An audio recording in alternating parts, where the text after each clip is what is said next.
Αλλαγη στον πλανήτη. Η βόμβα Ελον Μασκ που έκανε ισχυρό κρότο. Θα παρακολουθήσετε παρακάτω το βίντεο. Δυναμική παρέμβαση στην διαδικτυακή ενημέρωση. Τι θα συμβεί στο Twitter? Θα φύγει από τα χέρια των διεθνιστών πολιτικών και θα περάσει σε άλλο κέντρο εξουσίας? Όπως μεταδίδει το αμερικανικό Fox News, ο Ελον Μασκ ετοιμάζεται να το αγοράσει. Συγκεκριμένα στις αρχές του μήνα αποκαλύφθηκε πως ο Ελον Μασκ εξαγόρασε σχεδόν το 10% του Twitter και έγινε έτσι ο μεγαλύτερος μέτοχος του social media.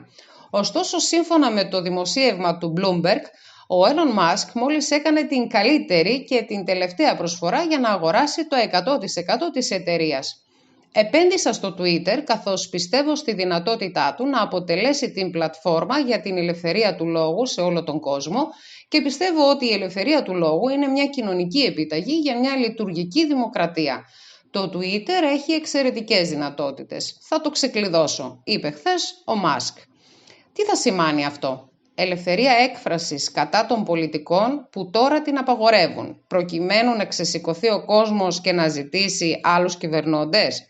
Αναφέρεται χαρακτηριστικά για τα μέσα κοινωνικής δικτύωσης. Λοιπόν, αυτές δεν είναι πραγματικά εταιρείες ελεύθερης αγοράς.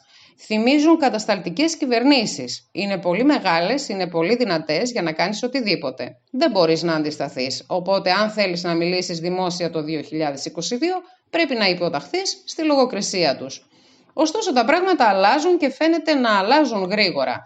Ο Ελον Μασκ, που είναι επικεφαλής της Τέσλα και της SpaceX, ο διάσημος δισεκατομμυριούχος, ανακοίνωσε ότι αγόρασε σχεδόν το 10% των μετοχών στο Twitter. Αυτό τον κάνει μεγαλύτερο μέτοχο του Twitter. Οπότε γιατί έχει σημασία αυτό? Γιατί το Twitter έχει σημασία, είτε το θέλετε είτε όχι. Το Twitter δεν είναι η μεγαλύτερη πλατφόρμα κοινωνικής δικτύωσης, αλλά το Twitter δίνει τον τόνο για όλη την κάλυψη των ειδήσεων, για όλες τις πληροφορίες. Είναι δύσκολο να φανταστεί κανείς ότι ο Μασκ αγόρασε μετοχές του Twitter για επένδυση. Είναι ήδη ο πλουσιότερος άνθρωπος στον κόσμο, δεν χρειάζεται τα χρήματα. Θα μπορούσε αυτή να είναι η πρώτη κίνηση που μετατρέπει το Twitter σε πλατφόρμα για την ελευθερία του λόγου? Παρακολουθήστε το βίντεο όπως ακριβώς σας υποσχεθήκαμε. Again, this happened incrementally, but now it's here. So these aren't really free market companies. They resemble repressive governments. They're too big. They're too powerful for you to do anything about. You can't resist. So if you want to talk in public in 2022, you have to submit to their censorship. It's depressing. It doesn't seem like there's a solution.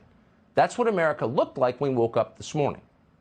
But thankfully, and it's very nice to be able to say this on a Monday, things are changing, and they appear to be changing fast. Elon Musk, who's the head of Tesla and SpaceX, famously a billionaire, just announced he has bought an almost 10% stake in Twitter. That makes him the largest shareholder in Twitter. So why does this matter? Well, because Twitter matters, whether you want it to or not. Twitter is hardly the largest social media platform. But Twitter sets the tone for all news coverage, for all information. Twitter is where our professional class goes to learn which opinions are acceptable and which are forbidden. And the effect is obvious to everybody. If our public conversation suddenly seems stilted and one-sided, it is because, in part, Twitter itself is so stilted and so one-sided. Anyone who dares express a heterodox opinion, even if it's true, gets banned. We found that out last week the hard way. So whatever you think you think of Elon Musk, he certainly understands that. Quote, given that Twitter serves as the de facto public town square, he wrote recently, failing to adhere to free speech principles fundamentally undermines democracy, end quote. That is true. Twitter's shares surged nearly 30% on the news of Elon Musk's purchase, so for him it turned out to be a pretty good buy. But it's hard to imagine that Musk bought Twitter shares for the investment. He's already the world's richest man. He does not need the money. Could this be the first move in a hostile takeover of Twitter that transforms Twitter into a platform for free speech? Seems that way. Elon Musk is not an orthodox conservative, but he sees the people in power with devastating clarity. A few months ago, he described wokeness, that is to say, the ideology at the heart of Twitter's business operations, as, quote, one of the greatest threats to modern civilization. Watch. It is a prevalent mind virus and arguably one of the biggest threats to modern civilization. So do we want a humorless society that is simply rife with condemnation and hate, basically? At its heart, wokeness is divisive, exclusionary, and hateful. It basically gives mean people a reason, it gives them a shield to be mean and cruel, armored in false virtue. When was the last time you heard a crisper and more precise definition than that? Wokeness gives mean people a shield to be mean and cruel, armored in false virtue, end quote. Not a lot of CEOs talk this way. In fact, none. They're not allowed. The fact that a CEO who does talk this way may take over one of the most important communications platforms in the United States is cause for celebration, real celebration. The censors are powerful, but it turns out they may not be all powerful. So what happens next? Let's be very clear. This is not a business transaction. It's much bigger than that. Elon Musk is a massive threat to the way things are. So, by definition, it will not be long before they are calling him a racist. You can mark your calendar. Tonight, there are Democratic operatives studying everything Elon Musk has ever said in public. They're preparing one of the nastiest campaigns of character assassination in memory. They have no choice but to do this. Restoring free speech to Twitter is the greatest possible threat to the people in charge. They have to control the information. If they don't, they fall. So you're going to be hearing a lot about Elon Musk in coming days, and all of it will be negative. At some point, they're going to unearth this clip from the Babylon Bees podcast back in December. They'll tell you this is some kind of fascist talk or dangerous ethno-nationalism. We'll let you judge for yourself. There are not enough people.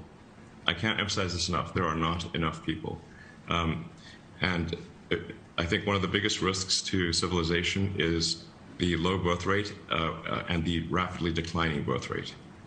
It is, and yet so many people, including smart people, think that there are too many people in the world and think that the population is growing out of control.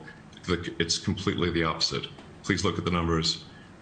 If people don't have more children, civilization is going to crumble. Mark my words. Okay, so the first tip that what you just heard is forbidden is that it's real. He's not talking about something ephemeral. He's not talking about the Academy Awards. He's talking about perpetuating the species, something that has inherent meaning that we ought to be thinking about, but that by design we're not. Have more children, he said. That's one of the things you're no longer allowed to say in public. Now, Musk himself has already ignored that order. He's got 8 kids. The problem with people with 8 kids is they're hard to control. Why? Because they're apt to love their own kids more than the corporation they work for, or more than the government they live under. So neoliberal leaders hate the idea of big families in the same way they hate the idea of religious faith, because both are a challenge to their power.